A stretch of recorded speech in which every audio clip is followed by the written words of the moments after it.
Hello বন্ধুরা, আজকে আমি দুর্গাপুজোর মিনি ব্লগ শেয়ার করবো তোমাদের সাথে। খেয়ে দিয়ে আমি রেডি হয়ে গেছি। আজকে আমি ব্যাগি আর এই টি শার্টটা পরেছি।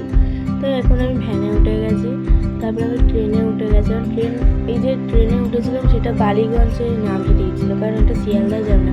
আবার বালিগঞ্জ নেবে, আবার শিয়ালদা ট্রেন ধরে আবার শিয়ালদা সন্তোষ স্কোয়ারে চলে এসেছিলাম হাঁটতে হাঁটতে। এখন ট্রাম বা মেট্রো ধরে এখন আমরা যাচ্ছিলাম বালিগঞ্জে গিয়ে অনেক ভালো ভালো ঠাকুর দেখেছি। সত্যিকারে বলতে আমার সন্তোষ মিত্র স্কোয়ারটা আমার ভীষণ ভালো লেগেছে।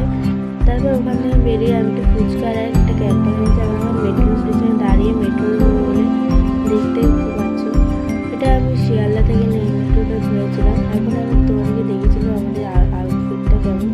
তো দেখতে পাচ্ছ কত সুন্দর সুন্দর ঠাকুর উঠেছে বালিগঞ্জে, অনেক সুন্দর সুন্দর ঠাকুর উঠেছে।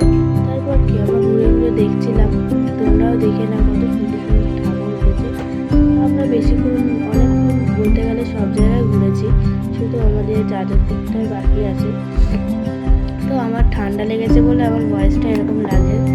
দেখতে পাচ্ছ এই ঠাকুরটা, এটাও ভালো লেগেছে, খুব সুন্দর হয়েছে। তারপর আমি ঘুগনিকে তারপরে বাড়ি চলে এলাম। টাটা।